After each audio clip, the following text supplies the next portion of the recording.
जय श्री राम दोस्तों शिवा स्टोरी में आप सभी का स्वागत है। ज्ञानवर्धक कहानियां में आज जो हम कहानी लेकर आए हैं वो है कि जब राम जी पर अधर्म का आरोप लगा और लगाने वाला कौन था।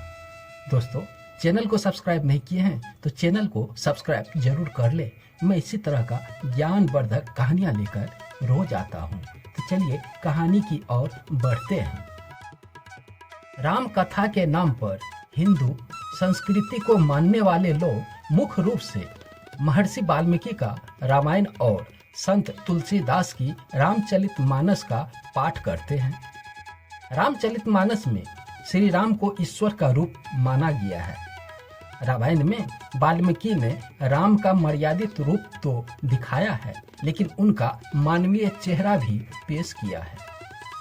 इसलिए कथित तौर पर विष्णु का अवतार होने के कारण राम के स्वभाव में जहां एक और दिव्य का भाव, वहीं दूसरी ओर उनके भीतर अन्याय के प्रति क्षोभ, क्षति में विनाश, लाभ के क्षणों में हर्ष और अधर्म से सामना होने पर क्रोध जैसे मानवीय भाव की स्वाभाविक ढंग से उभरते हैं।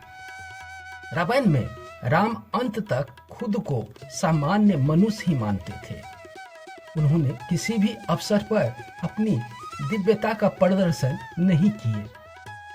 किशोरावस्था में वन में राक्षसों के संहार से लेकर अयोध्या के राज सिंहासन की जगह पर 14 वर्ष का वनवास मिलने तक सुखासन की आयु में कुशासन पर बैठने वाले श्री राम की कथा में सुख और अपेक्षा दुख के क्षण अधिक है।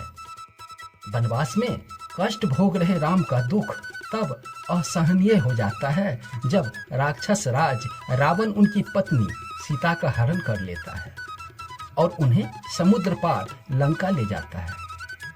राज्य के वंचित और पत्नी के अपहरण से दुखी राम सामान्य मनुष्य की तरह रोते बिलखते उनकी बेचैनी चरम पर जा पहुंचती है और उनका मन भी रावण के प्रति क्रोध से भर उठता है। वह सीता की खोज में वन वन भटकते हैं। उनकी भेंट बानर हनुमान से होती है, जो राम को अपने राज सुग्रीव से मिलवाते हैं।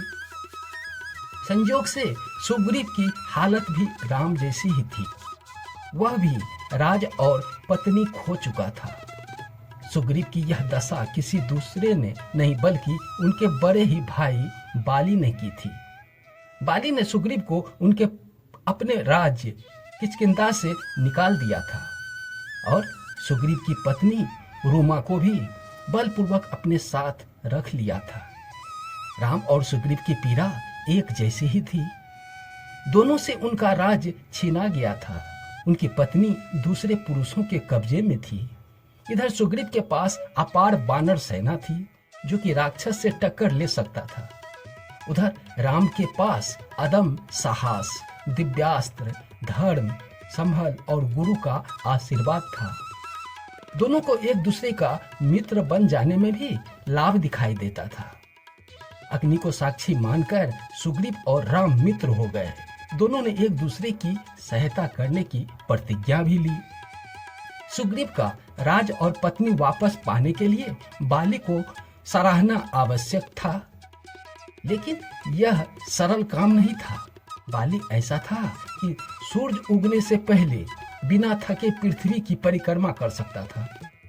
उनका पुरुषोत्तम और पराक्रम ऐसा था कि उन्हें युद्ध में रावण तक को धूल चटा दी थी और उनको उसे कांख में दबाकर 6 महीने तक घुमाता रहा।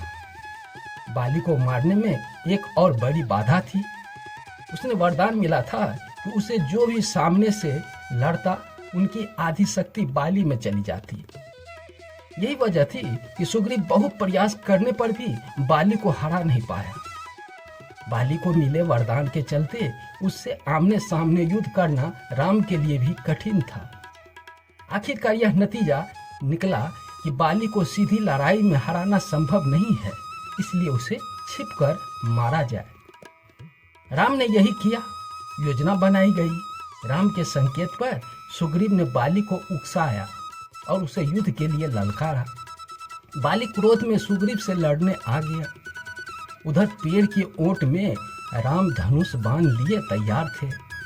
बाली और सुग्रीव का युद्ध शुरू हुआ तो राम ने अवसर मिलते ही बाली पर बाण चला दिए। बाली धरती पर गिरा और कड़ाहने लगा। उसे जब पता लगा कि राम ने उसे छिपकर मारा था तो उसने बहुत क्रोध आया। उसने राम पर अधर्म और पाप का दोष लगा दिया। राम का बाली से न तो सीधा बैर था और न ही बाली ने राम को कोई नुकसान पहुंचाया था। बाली वध की घटना ने राम के निष्कपट जीवन पर हमेशा के लिए एक सवाल खड़ा कर दिया। लेकिन राम ने जो किया उसे सही संदर्भ में समझना जरूरी है। राम चाहते तो शांति से खड़े रहकर बाली के मरने की प्रतीक्षा कर सकते थे, लेकिन उन्होंने ऐसा नहीं किया। राम मनुष्य रूप में दिव्य चेतना का स्वरूप थे। उन्हें पता था कि आगे चलकर यह घटना जनमानस में धर्म अधर्म को लेकर दुविधा पैदा कर सकती है। वह यह भी जानते थे कि बाली के मन में भी अपने हंता यानी कि राम के प्रति दुश्मनी का भाव होगा और वह अंत समय में भी राम को अधर्मी मानकर ही परलोक सिधार जाएगा। इसलिए राम ने बाली से मिलकर यह गलतफहमी दूर करने का निश्चय किया। राम बाली के पास पहुंचे। बाली ने पूछा, श्री राम, आपने मुझे छल से मारकर क्या पाया? उसने राम को अधर्मी और पापाचारी भी कहा। बाली ने कहा, हम तो बानर हैं, इसलिए हमारी बुद्धि पशुओं के समान है, लेकिन आप मनुष्य ही नहीं राजा भी हैं। राजा के 4 गुण बताए गए हैं, क्षमा, दान, धर्म और सत्य। फिर आपने मुझ पर निरपराधी को मारकर धर्म का उल्लंघन क्यों किया? आपने सीता को खोजने के लिए सुग्रीव से मित्रता की, लेकिन मुझसे आपका कोई बैर नहीं था, जो आपने मेरा वध कर दिया। मुझे मरने का दुख नहीं है, दुख तो यह बात की है कि मेरा वध छल और अधर्म के सहारा लेकर किया गया है। राम का सोचना सही था। बाली ने उनके आचरण पर प्रश्न चिन्ह लगा दिया और उन्होंने अधर्मी घोषित कर दिया।